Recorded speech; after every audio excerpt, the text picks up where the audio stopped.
Assalamualaikum warahmatullahi wabarakatuh.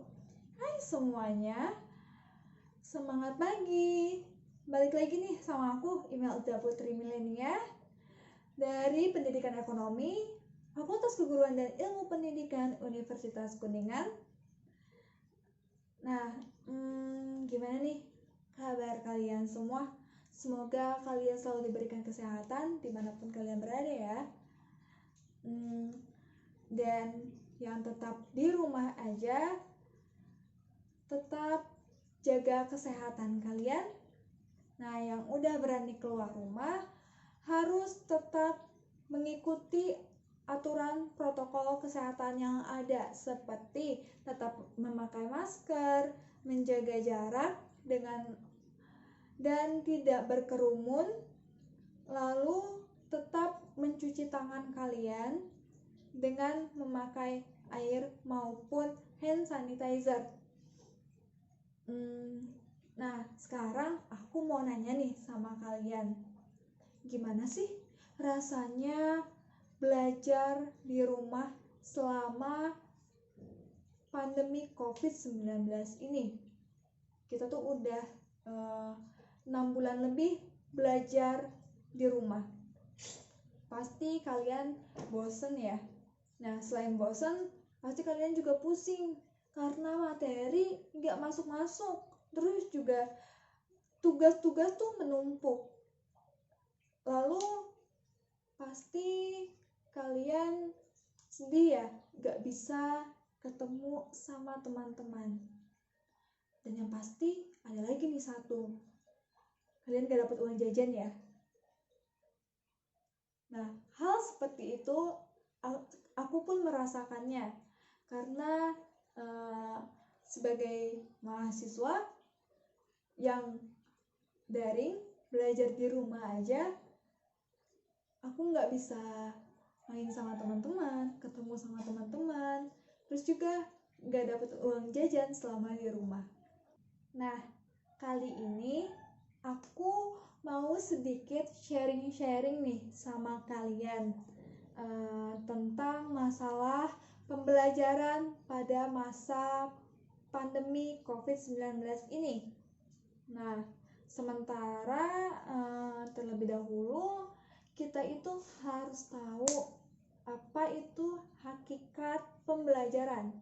Nah, hakikat pembelajaran menurut Fontana 1981 dalam Winata Putra tahun 2007 1.8 itu berpendapat bahwa belajar itu sebagai suatu proses perubahan yang relatif tetap dalam perilaku individu sebagai hasil dari pengalaman. Nah, jadi belajar adalah suatu usaha yang dilakukan oleh setiap individu untuk menjadi lebih baik lagi dan merupakan hasil dari perilaku sebelumnya yang berupa pengalaman. Nah, sekarang kita langsung masuk aja ke pembelajaran di masa COVID-19. Nah, PLT Direktur Jenderal PAUD Pendidikan Dasar dan Menengah Kementerian Pendidikan dan Kebudayaan Republik Indonesia Hamid menjelaskan sebagai upaya untuk menegakkan kegiatan belajar mengajar atau KBM di tengah pandemi COVID-19 ini. Kemendikbud itu telah mengatur kebijakan melalui surat edaran nomor 4 tahun 2020 dan Kementerian Pendidikan yang memuat 4 hal, yaitu 4 pokok utama strategi yang disusun Kemendikbud. Nah, yang pertama itu ada pembelajaran secara daring. Nah, pembelajaran secara daring ini dilakukan baik secara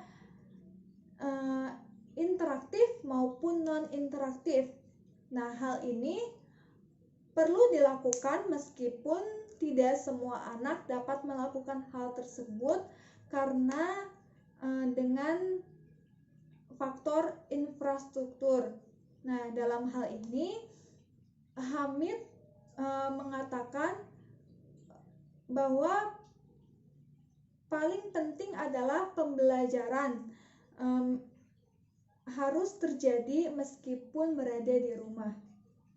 Nah, yang kedua itu ada tenaga pengajar atau guru harus memberikan pendidikan kepada anak tentang kecakapan hidup. Nah, yang ketiga itu adalah pembelajaran di rumah harus dilakukan atau harus disesuaikan dengan minat dan kondisi masing-masing anak. Dan yang terakhir, yang keempat adalah bagi para tenaga pengajar atau guru itu tugas yang diberikan kepada siswa tidak harus dinilai seperti berada di sekolah, kan tetapi penilaian itu harus lebih banyak kualitatif, yang berarti bersifat memberikan motivasi kepada anak-anak. Nah, sekarang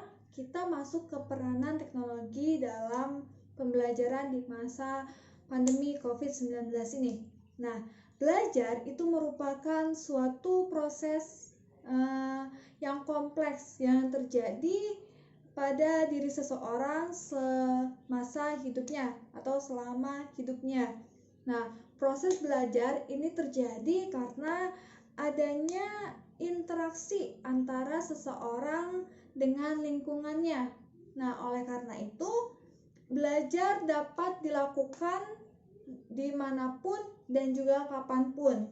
Media teknologi itu sangat berperan penting dalam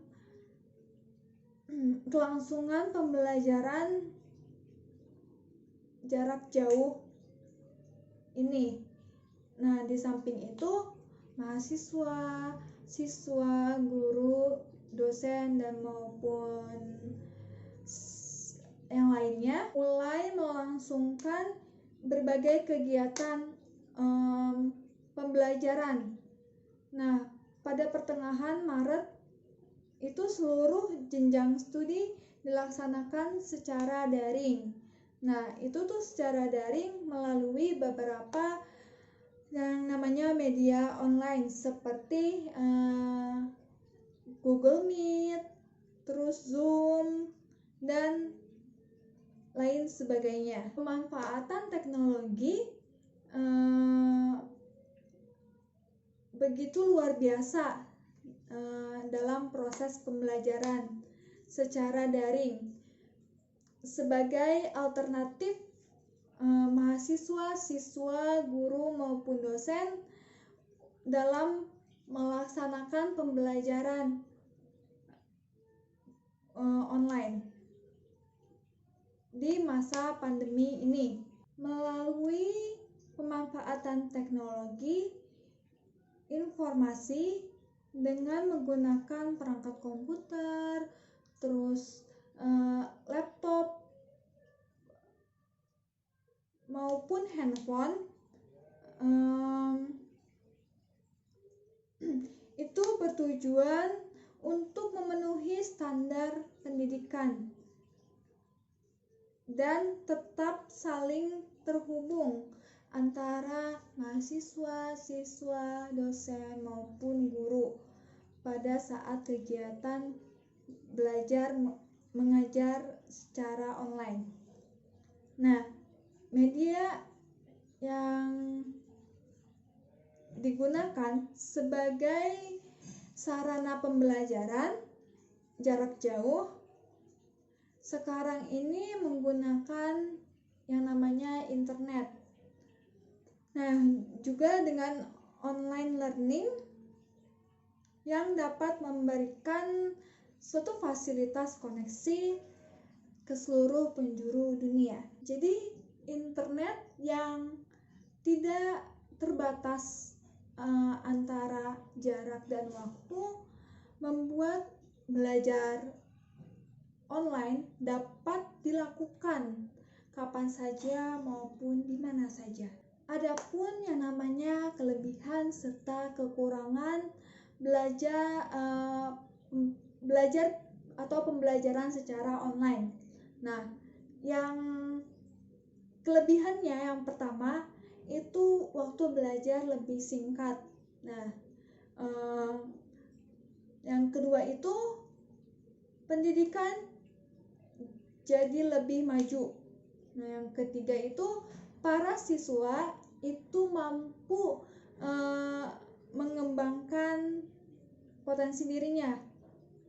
Nah, tetapi ada juga kekurangan dari pembelajaran online. Yang pertama itu tugas itu semakin banyak dan semakin menumpuk. Karena yang namanya anak itu pasti mereka akan malas untuk mengerjakan tugas. Dan setiap harinya tugas itu semakin menumpuk diberikan oleh pengajarnya. Nah, yang kedua itu bisa menyedot kuota internet lebih banyak lagi dibandingkan kita belajar secara offline. Yang ketiga, itu ada materi pelajaran yang sulit untuk dipahami. Nah, seperti halnya pada saat belajar seperti matematika. Nah, matematika jika kita jelaskan secara online itu akan sulit dipahami oleh peserta didik.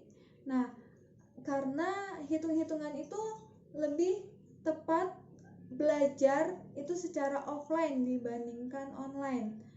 Karena cara-caranya pun akan lebih jelas secara offline ya.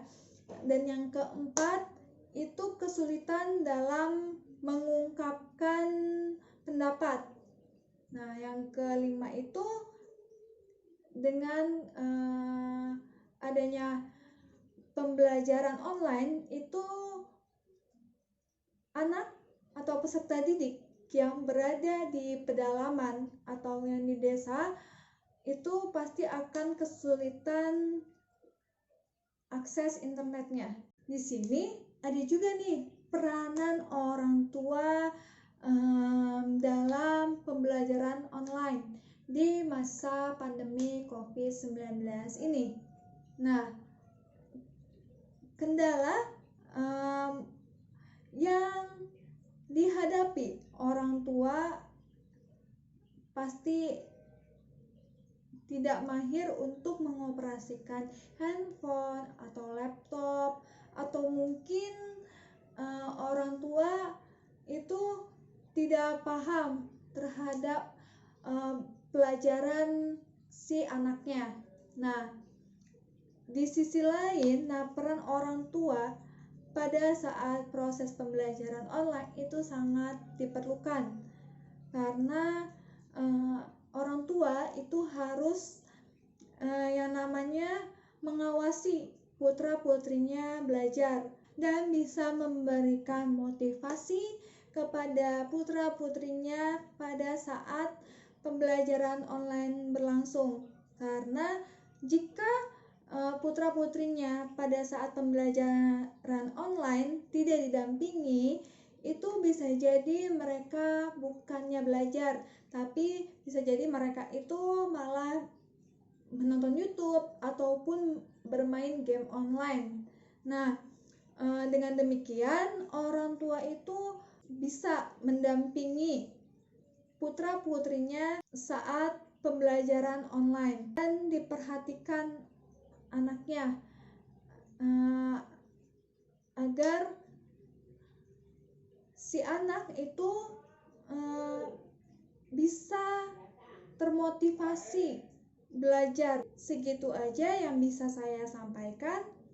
Kurang lebihnya mohon dimaafkan. Saya akhiri. Wabillahi taufik wal hidayah. Wassalamualaikum warahmatullahi wabarakatuh.